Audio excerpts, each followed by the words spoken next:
नरसिंह मेहता बड़े ही निर्मल भक्त हैं। और आज नहीं, नरसिंह मेहता की पिछले जन्म की कथा आती है। ऐसा महापुरुष बतलाते हैं कि ये नरसिंह मेहता कोई और नहीं थे, भगवान के भक्त थे। द्वापर में जहां भगवान कृष्ण से उनकी भेंट हुई थी और भगवान ने वरदान दिया था, तब वो नरसिंह मेहता बन करके आए। प्रसंग आता है, आपने भागवत में सुना होगा कि जब कालियावन अपनी सेना लेकर के आया तो उसको देख करके, भगवान अकेले थे तो भगवान रण छोड़ करके भाग गए। बोलते हैं ना, बोलिए रण छोड़ राय भगवान की जय हो। और भगवान ने ये सीख दी कि फालतू की दादागिरी नहीं लगानी चाहिए। कई लोग होते हैं ना अपनी आस्तीन चढ़ में इतने, मेरे से कौन सामना करेगा, आके तो देखे 10 आए 20 आए। ए भैया, अकेले पड़ जाओगे, खोपड़ी फोड़ देंगे, काय को ज्यादा अपनी दमदारी दिखाते। भगवान कह रहे हैं कि अगर सामर्थ्य नहीं है तो फालतू नहीं उछलना चाहिए। अब भगवान तो इतने सामर्थ्यवान थे, लेकिन इतनी बड़ी सेना है, इसलिए भगवान ये सीख दे रहे हैं कि आप इस ऐसे समय में अपना बचाव करें, और अगर आप में ताकत है अपनी सेना लेके युद्ध करें। कई भाई बहनों को देखा इस टीवी के माध्यम से, कई गौ भक्त भी सुन रहे होंगे। कई गौ भक्त धर्म के युद्ध में अकेले ही कूद पड़ते। वैसे तो कहा है कि कूद जाओ तो साहस के साथ कूदो, लेकिन एक सलाह भगवान ये भी देते हैं कि आपने जो अपना ग्रुप, अपनी टीम, अपना समूह, अपनी मंडली बना रखी है, उसका साथ लो। अभी भारत में इस समय में, ज्यादा नहीं, इन 2-4 महीनों में ऐसी 2-3 खबरें आई हैं कि जहां पर कई गौ भक्तों ने प्राण त्याग दिए। बस इसलिए उनकी गौ भक्ति को मेरा प्रणाम है, क्योंकि वह अकेले चल दिए और कसाईयों ने उन्हें मार दिया। आप गौ भक्ति भी कर रहे हैं तो सावधानी से, क्योंकि आपके प्राण उतने ही महत्वपूर्ण हैं जितने गौ माता के, क्योंकि आप गौ माता के रक्षक हैं। अगर आपके प्राण चले जाएंगे तो फिर कोई नया रक्षक तैयार होने में बहुत समय लगेगा।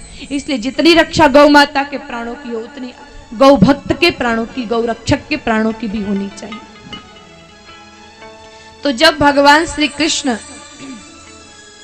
रण छोड़ करके चले तो कहते हैं कि कालियावन उनके पीछे दौड़ चला और ढूंढ रहा है भगवान को। अब वहां एक गुफा में राजा मुचकुंद सोए हुए। कहते हैं कि देवों और असुरों का जब संग्राम हुआ, देवासुर संग्राम, उस समय राजा मुचकुंद ने देवताओं की बड़ी सहायता की, उनको जीत दिलवाई, उनको विजय प्राप्त करवाई। तो इंद्र देवता ने पूछा कि राजन बताओ आपको क्या चाहिए, हम आपसे बड़े प्रसन्न हैं। मुचकुंद राजा ने कहा, मैं बहुत दिन से थका हारा हूं, अब मैं सोना चाहता हूं। ऐसी जगह मुझे सोलाया जाए, मुझे ऐसा आदेश दिया जाए, ऐसा वरदान दिया जाए, कोई मुझे व्यवधानित न करे, कोई मुझे डिस्टर्ब न करे, अब मैं सो जाना चाहता हूं।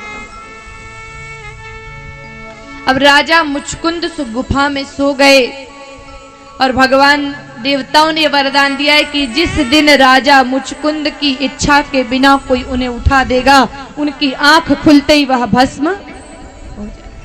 अब भगवान कन्हैया तो बड़े नटखट थे।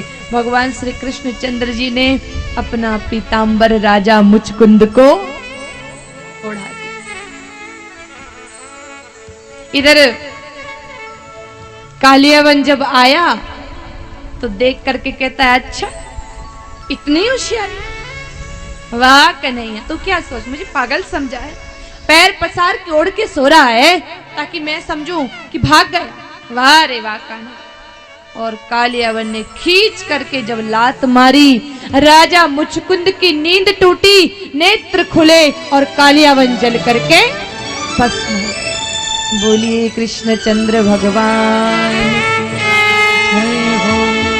इसलिए गौ भक्त सावधानी रखें कि अगर किसी का वध करना है, किसी दुष्ट का, गौ हत्यारे का सजा देनी है, तो इस हिसाब से करें।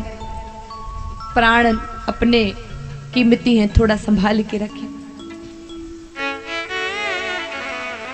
अब मुचकुंद राजा ने नेत्र खोले, कालियावन भस्म हुआ और थोड़ी देर बाद मेरे कन्हैया आए। राजा मुचकुंद ने उन्हें नमन किया और परिचय पूछा कि हे प्रभु, आप कौन हैं? आपकी इतनी निराली, इतनी प्यारी सूरत है, आप हैं कौन? भगवान ने अपना परिचय दिया तो तुरंत चरणों में गिर गए हैं राजा मुचकुंद। और राजा मुचकुंद ने जब पूछा, भगवान ने उन्हें वरदान दिया है कि बोलिए आप क्या चाहते हैं। कहा है प्रभु, मैं आपकी भक्ति करना चाहता हूँ, मैं आपके चरणों में रहना चाहता हूँ, मेरे हृदय में आपकी भक्ति बनी रहे।